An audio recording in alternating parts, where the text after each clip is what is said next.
Brought to you by V-Guard, co-powered by Sensodyne and Vimal.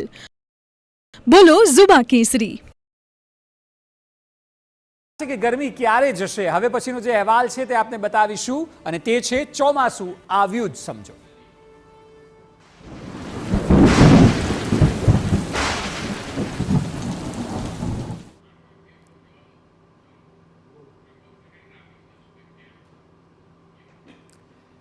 તો કેરળમાં ચોમાસાની સત્તાવાર રીતે દસ્તક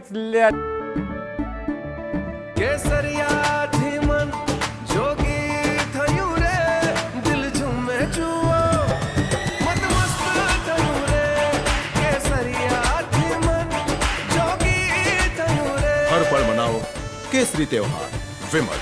બોલો જુબાન કેસરી. થઈ ગઈ છે અને એ જ સમાચાર અત્યારે સૌથી મહત્વના, કારણ કે ગુજરાતમાં જે પ્રકારે ગરમી રહી અને દેશભરમાં રેકોર્ડ બ્રેકિંગ ગરમી રહી, ત્યારે દેશની જનતા એ વાતની રાહ જોઈને બેઠી હતી કે આખરે સાઉથથી ચોમાસું એન્ટર ક્યારે થાય છે. અટકળો હતી કે વહેલું આવશે ચોમાસું, અને એ જ પ્રકારના સમાચાર છે કે ચોમાસું ખરેખર વહેલું આવશે. અને એ જ પ્રકારે કેરળમાં જ્યાંથી એન્ટ્રી દર વર્ષે થાય છે ત્યાં ચોમાસાની એન્ટ્રી થઈ ગઈ છે. 2 દિવસ વહેલા આવ્યું છે ચોમાસું, જે એક સારી બાબત છે.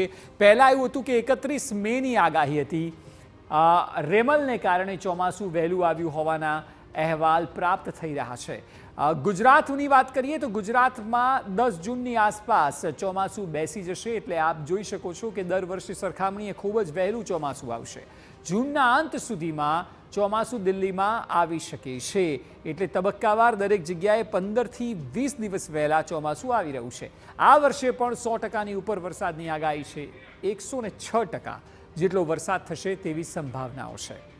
આગામી 10 દિવસ બાદ જ ગુજરાતમાં ચોમાસું એન્ટ્રી આપશે. હવામાન વિભાગની આગાહી છે કે 10 થી 15 જૂન વચ્ચે ચોમાસું ગુજરાતમાં આવી જશે. હાલ કેરળમાં ધોધમાર વરસાદ વરસી રહ્યો છે, ત્યારે માનવામાં આવી રહ્યું છે કે ગુજરાતમાં પણ ચોમાસું ધમાકેદાર રીતે પ્રવેશ કરશે. આ વર્ષે ગુજરાત સહિત Brought to you by V-Guard, co-powered by Sensodyne and Vimal. બોલો ઝુબા કેસરી.